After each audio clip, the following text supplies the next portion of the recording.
नमस्कार, आप देख रहे हैं सी न्यूज भारत और स्वागत है आपका इस बुलेटिन में। मैं हूं आपके साथ इशिता तिवारी। आज बात करेंगे मध्य प्रदेश छत्तीसगढ़ की तमाम बड़ी खबरों की। तो आइए बिना देरी किए शुरू करते हैं खबरों का ये सिलसिला। पहली खबर में बात होगी मध्य प्रदेश के बैतूल जिले की, जहां रिहाई से ठीक पहले कैदी की संदिग्ध मौत होने पर बैतूल जेल प्रशासन पर बड़ा सवाल उठा है।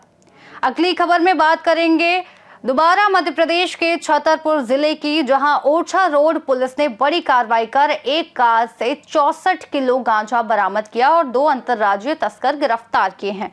साथ ही बात करेंगे छत्तीसगढ़ के दुर्ग की, जहां भिलाई रेलवे स्टेशन में गलत जानकारी प्रदर्शित होने पर विधायक देवेंद्र यादव ने विरोध कर रेल मंत्री को पत्र लिखा है। ऐसी तमाम खबरों पर विस्तार से करेंगे चर्चा। बजाग में थाना अंतर्गत वन ग्राम में एक नाबालिग बालिका से 2 युवकों द्वारा सामूहिक दुष्कर्म किए जाने का मामला सामने आया है। घटना बुधवार की बताई जा रही है, जहां ठाट पथरा के नजदीक जंगल में किसी कार्य से गई हुई बालिका को सुनसान इलाके में अकेला पाकर 2 आरोपियों ने उसके साथ दुराचार की घटना को अंजाम दिया। बताया जाता है कि पीड़िता आरोपी युवक के पड़ोस के ही किसी गांव की रहने वाली है। इस घटना की आप बीती बालिका ने परिजनों को सुनाई, जिसके बाद परिजनों ने घटना की रिपोर्ट गुरुवार को थाने में दर्ज कराई। बजाग पुलिस ने इस मामले को गंभीरता से लेते हुए त्वरित कार्रवाई करते हुए पीड़िता की शिकायत पर दोनों ही आरोपियों को हिरासत में ले लिया।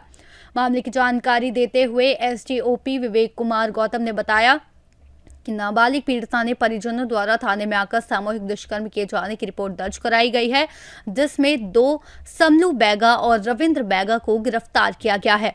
रिपोर्ट के आधार पर आरोपियों को हिरासत में ले लिया गया है तथा सामूहिक दुष्कर्म व पॉस्को एक्ट के तहत मामला दर्ज कर लिया गया है।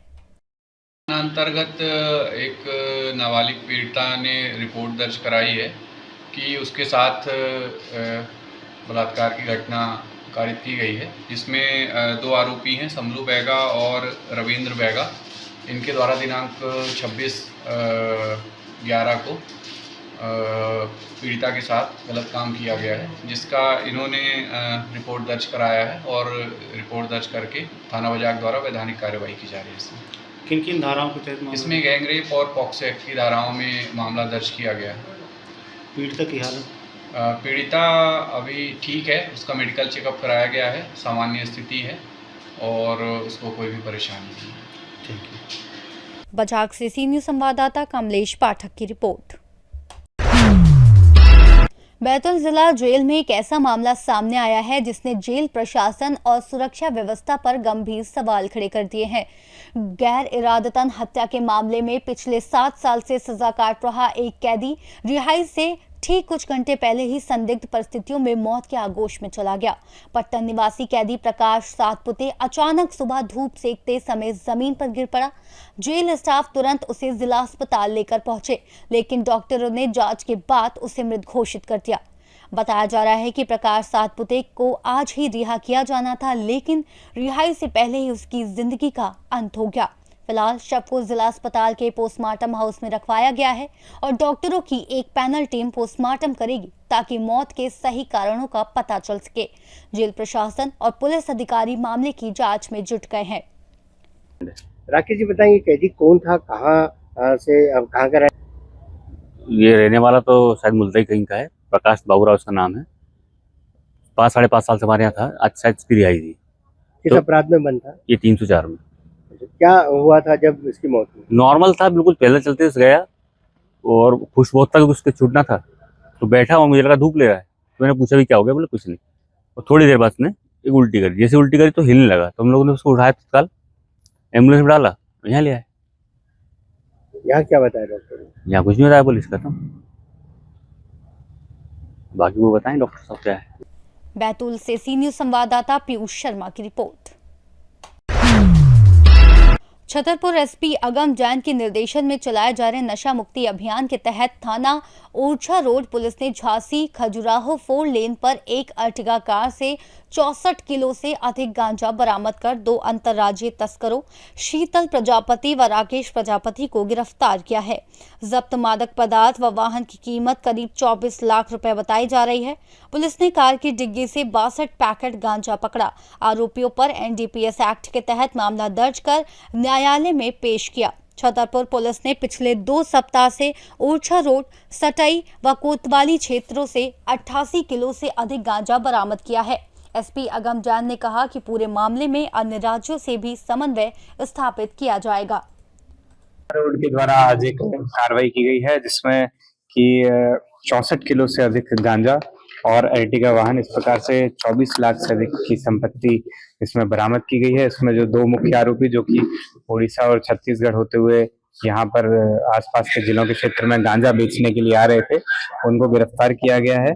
अवैध मादक पदार्थ के ये जो गांजा है, इसके जो तस्कर हैं, इनके नाम है शीतल प्रजापति जो कि खरेला महोबा जिला का रहने वाला है, और राकेश प्रजापति ये लोधीपुर जिला हमीरपुर का रहने वाला है। इस प्रकार से जो 2 आरोपी हैं, इनको हमारी टीम के द्वारा गिरफ्तार किया गया है। पूर्व में भी लगातार नशा मुक्ति अभियान के तहत हमारी टीम के द्वारा कार्रवाई की जा रही है, जिसमें सटई, ओरछा रोड, कोतवाली में कार्रवाई की गई है और आगे भी सख्त कार्रवाई नशे के विरुद्ध हमारी टीम के द्वारा जारी रहेगी। तो कितनी कीमत का है? ये कुल मिला के 24 लाख रुपए का मशरूबा बरामद किया गया। कहाँ पर छुपा कर रखे? ये अर्टिगा जो वाहन इन्होंने प्रयोग किया था, उसकी डिक्की में एक मॉडिफिकेशन किया था और उसके अंदर वो छुपा के रखते थे। छतरपुर से सी न्यूज संवाददाता कुलदीप सक्सेना की रिपोर्ट। भिलाई नगर रेलवे स्टेशन में प्रधानमंत्री जवाहरलाल नेहरू और पहले राष्ट्रपति डॉक्टर राजेंद्र प्रसाद से जुड़ी जानकारी में हुई त्रुटि पर विधायक देवेंद्र यादव ने आपत्ति जताते हुए रेल मंत्री अश्विनी वैष्णव और दक्षिण पूर्व मध्य रेलवे के महाप्रबंधक को पत्र भेजकर तत्काल सुधार की मांग की है। विधायक यादव ने कहा कि स्टेशन परिसर में लगाए गए सफर श्रृंखला के प्रदर्शन पटल में अधूरी व गलत जानकारी प्रदर्शित की गई है, जिससे ऐतिहासिक तथ्यों से छेड़छाड़ हो रही है। गौरतलब है कि अमृत भारत स्टेशन योजना के तहत भिलाई नगर रेलवे स्टेशन का नवीनीकरण और सौंदर्यीकरण कार्य हाल ही में पूरा हुआ है। स्टेशन के इतिहास और शहर के विकास से जुड़े तथ्यों को सही रूप से प्रस्तुत करने का पहल विधायक ने जरूरी बताया है। रेलवे स्टेशन भिलाई नगर में नेहरू जी आए, राजेंद्र प्रसाद जी आए, पूर्व राष्ट्रपति जी, इन सब की आगमन को कहीं ना कहीं इस पूरी प्रक्रिया से अलग किया गया, इतिहास को छुपाने की कोशिश की जा रही है। इसका हम विरोध करते हैं और रेलवे प्रबंधन को हम ये चेतावनी भी देते हैं कि आपको इस तरीके से भारतीय जनता पार्टी के कार्यकर्ता बनकर काम करने की आवश्यकता नहीं है।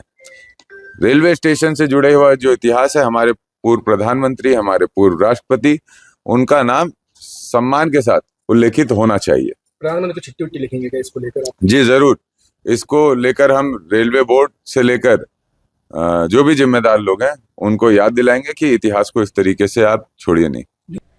भिलाई से सी न्यूज संवाददाता धर्मेंद्र गुप्ता की रिपोर्ट। आगरमालवा जिले के नलखेड़ा नगर में मां बगलामुखी मंदिर के बाहर फैले सभी प्रकार के अतिक्रमण को शासन प्रशासन ने रातों रात हटवा दिया। मंदिर परिसर के बाहर अवैध कब्जों के कारण आने जाने वाली जनता को हो रही भारी परेशानी और रास्ते में लगने वाली बाधाओं को देखते हुए प्रशासन ने त्वरित कार्रवाई करते हुए पूरा अतिक्रमण हटाया, जिससे स्थानीय लोगों व श्रद्धालुओं को राहत मिली। ये कार्रवाई मंदिर क्षेत्र को सुव्यवस्थित और सुरक्षित बनाने के उद्देश्य से की गई है। नलखेड़ा आगरमालवा से सी न्यूज संवाददाता इमरान लाला की रिपोर्ट। सौसर में शिवजी पुतले के पास आदिवासी समाज के लोगों ने प्रदर्शन करते हुए सौसर विधायक विजय चौरे पर गंभीर आरोप लगाए हैं। आदिवासी समुदाय का कहना है कि शासन द्वारा पिछले 7 वर्षों में दी जाने वाली अनुदान राशि का लाभ उन्हें नहीं मिला, बल्कि विधायक ने ये राशि अपने समर्थकों, मोबाइल दुकानदारों, लोहा सीमेंट व्यवसायियों, यहाँ तक कि महाराष्ट्र के ऐसे लोगों के खातों में भेजी जिनसे स्थानीय लोग परिचित भी नहीं हैं। आरोप ये भी है कि गरीब, निर्धन और अति गरीब आदिवासी परिवारों के लिए निर्धारित स्वेच्छानुदान राशि को विधायक ने अपने निधि सचिव खाते में लाखों रुपए के रूप में भेजा। इन गंभीर अनियमितताओं के विरोध में आदिवासी समाज ने सौसर एसडीएम को ज्ञापन सौंपकर कार्रवाई की मांग की। इसके बारे में क्या कहना है आपका? आज आदिवासी समाज के द्वारा यहाँ सौसर को ज्ञापन सौंपा गया है। जो शिकायत है विधायक स्वेच्छानुदान की राशि के दुरुपयोग के संबंध में, इस संबंध में आप सभी को अवगत कराना चाहता हूँ कि उसकी जांच अभी मेरे कार्यालय में पूर्व से ही चल रही है। शीघ्र जो समुचित नियमानुसार कार्रवाई उसमें की जाएगी। आपने जो ज्ञापन दिया है अभी एसडीएम साहब को, इसके बारे में आपका क्या कहना और क्या शिकायत है यहाँ के विधायक से? देखो, हम यहाँ के स्थानीय विधायक ने हमारे आदिवासी समाज के साथ बहुत अन्याय अत्याचार किया है। वो अत्याचार ऐसा है, स्वच्छ अनुदान की राशि जो आता है एक साल में 75 लाख, आज तक के 7 साल हो गए, आज तक के किसी आदिवासी को उसने स्वच्छ अनुदान की राशि नहीं दिया है। उसने स्वच्छ अनुदान की राशि बाहरी व्यक्ति को और यहाँ के व्यापारी और इनकम टैक्स पे ऐसे लोगों को दिया है, जबकि वो स्वच्छ अनुदान की राशि अति गरीब आदिवासी समाज के लिए आता है, आदिवासी लोगों के लिए आता है, और उसने भारी भ्रष्टाचार कर रहा है। आज तक के ये राशि उसने किसी प्रकार के किसी भी हमारे समाज को बताया नहीं कि इसे ये स्वच्छ अनुदान की राशि जो आती है, हमें विशेष सूत्रों से पता चला कि स्वच्छ अनुदान की राशि जो आया है वो विधायक ने, स्थानीय विधायक ने बहुत भारी उसमें भ्रष्टाचार किया है, घोटाला किया है। हम इसकी प्रशासन से चाहते हैं कि सत्यतापूर्वक इनकी जांच करें और ऐसे धोखाधड़ी विधायक के खिलाफ कार्रवाई करें और इनके ऊपर एफआईआर दर्ज करें। और हम चाहते हैं कि मान लो आने वाले समय में प्रशासन उनके खिलाफ कार्रवाई नहीं करेगी, हम आने वाले समय में उग्र आंदोलन के खिलाफ। सौसर से सीनियर संवाददाता अशोक सोनी की रिपोर्ट। इंदौर के बीएम कॉलेज ऑफ टेक्नोलॉजी में आयोजित राजीव गांधी प्रौद्योगिकी विश्वविद्यालय भोपाल की नोडल स्तरीय क्रिकेट प्रतियोगिता का फाइनल मुकाबला चमेली देवी इंजीनियरिंग कॉलेज ने जीत लिया, जहां टीम ने एक्रोपोलिस इंजीनियरिंग कॉलेज को 6 विकेट से हराकर खिताब अपने नाम किया। डेप्यूटी नोडल अधिकारी अलंकार रायकवाड़ ने बताया कि विजेता और उपविजेता टीमों को ट्रॉफी तथा gold silver medal UGC DAE consortium के सीनियर इंजीनियर संजय सिंह ठाकुर एवं बीएम ग्रुप की vice chairperson doctor Reena Sharma द्वारा प्रदान किए गए, जबकि अतिथियों का स्वागत डॉक्टर वीरेंद्र वर्मा ने किया। इस स्पर्धा में शुभ खत्री को बेस्ट बैट्समैन, तनय पाटीदार को man of the series, Divyanshu Chauhan को बेस्ट बॉलर और बीएम कॉलेज के वीर प्रताप सिंह को बढ़ते खिलाड़ी का पुरस्कार मिला। फाइनल मैच के बाद इंदौर नोडल टीम का चयन भी कर लिया गया, जो भोपाल में होने वाले राज्य स्तरीय प्रतियोगिता में प्रतिभाग करेंगी। स्पर्धा का समापन हुआ है। चमेली देवी ग्रुप ने जो है स्पर्धा विजेता है। क्या कहना चाहेंगे बीएम कॉलेज इसको इस तरह की स्पर्धा लगातार आयोजित कर रहा है? आप देख रहे हैं कि बीएम कॉलेज विगत 10-12 वर्षों से इस प्रकार की प्रतियोगिताएं आयोजित कर रहा है। बीएम कॉलेज को क्रिकेट के साथ वॉलीबॉल और हॉकी और इसके अलावा खो खो में भी मिला था इस बार सेंटर, और क्रिकेट में भी करीब 40 टीमों ने रजिस्टर किया था और फाइनली जाके जो है चमेली देवी ने जीता है ये टूर्नामेंट। तो उन सभी को मैं बहुत बहुत बधाई और शुभकामनाएं देना चाहूँगी, और बीएम कॉलेज भी फ्यूचर में भी ऐसी ही प्रतियोगिता आयोजन करता रहे, ऐसी भी। आरजीपीवी को लेकर क्या कहना चाहेंगे उनकी ओर से इस तरह की स्पर्धा? आरजीपीवी के द्वारा ये बहुत ही अच्छा इनिशिएटिव लिया जाता है खेल गतिविधियों को विकसित करने के लिए, बच्चों को खेलों के प्रति जागरूक करने के लिए, क्योंकि आज जो सोशल मीडिया का ज़माना है उससे बच्चा उसमें इतना इन्वॉल्व हो चुका है कि आजकल ये खेल गतिविधियां और ग्राउंड पे आना बच्चों का बहुत ज़रूरी है। उससे बच्चे की फिजिकल मेंटल फिटनेस सब रहती है, और मैं आरजीपीवी को भी थैंक्स देती हूँ कि वो ऐसे नोडल स्तरीय प्रतियोगिताओं का आयोजन करता है और बच्चे अच्छे खिलाड़ियों का चयन करते हैं, और यही खिलाड़ी आगे जाके जिला स्तर, राष्ट्रीय स्तर और फिर अंतर्राष्ट्रीय स्तर पर अपना नाम रोशन करते हैं। मैं doctor Reena Sharma, vice chairman B M group of colleges.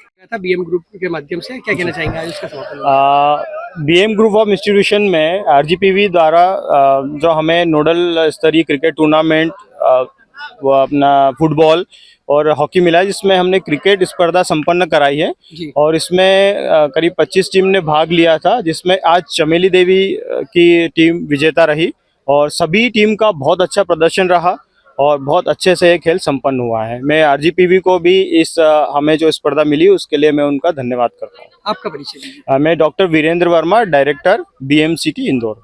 ये एक अच्छा टूर्नामेंट ऑर्गेनाइज करने के लिए बधाई देता हूँ बीएम कॉलेज को, और चमेली देवी कॉलेज जो विनर रहा है, एक्चुअली उन्होंने बहुत अच्छा परफॉर्म किया है, उनको भी बधाई देता हूँ, और एक्रोपोलिस जो रनर अप रहे हैं और despite there good performance, best performance, मैं उनको भी बधाई देता हूँ। विद्यार्थियों में शिक्षा के साथ में खेल का भी अलग जगाया जा रहा है और खेल बिल्कुल में भी बिल्कुल बिल्कुल बिल्कुल मतलब खेल एक बिल्कुल आपके जीवन का अभिन्न अंग है, और कंपटीशन ऑफ कोर्स कंपटीशन रहता है, लेकिन आपका जो लाइफ के लिए एटीट्यूड है, जो आपका बॉडी का फिटनेस है अप टू सेल्यूलर लेवल तक, मतलब मैं ऐसा नहीं कि ऊपर से ही बोल रहा हूँ, एक बिल्कुल आपका बॉडी का जो लास्ट पार्ट है वहाँ तक आपका फिटनेस मतलब जाता है यदि खेलों से।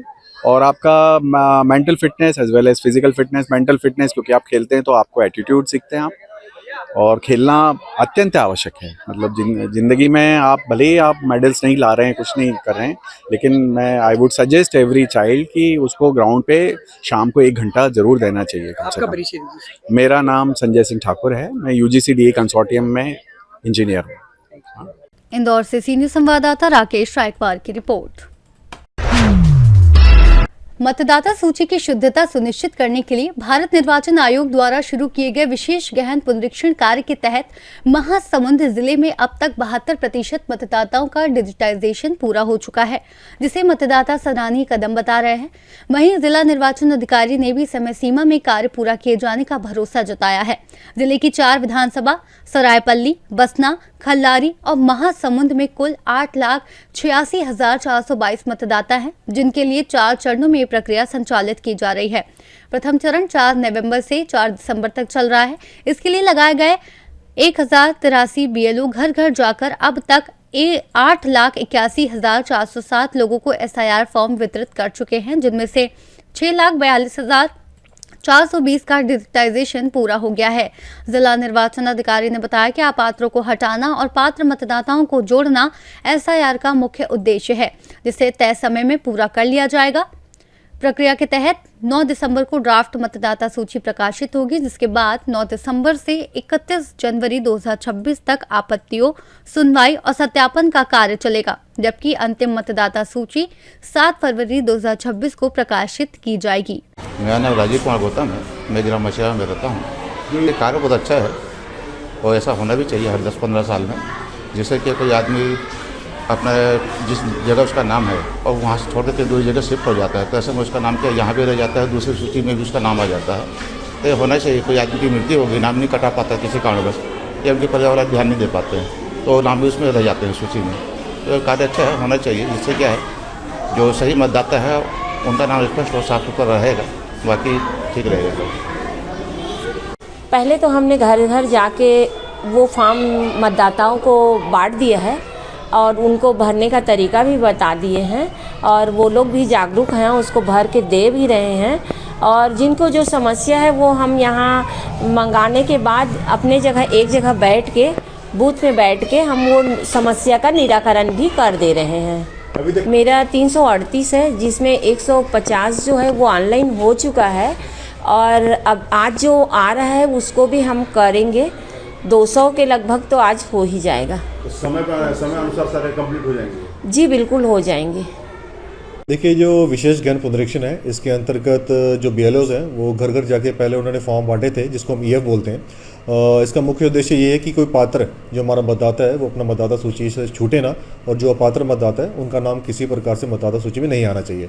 तो ये कार्यक्रम जो है भारत निर्वाचन आयोग के निर्देशानुसार 4 नवंबर से स्टार्ट हुआ है और 1 माह का समय इसमें मिला है 4 दिसंबर तक, जिसमें BLOs के माध्यम से जो हमारे इन्यूमरेशन फॉर्म्स होते हैं उनको प्रत्येक मतदाता को बांटना था और उसके बाद भरवा के उनसे वापस कलेक्ट करके उसको डिजिटाइज कराना था।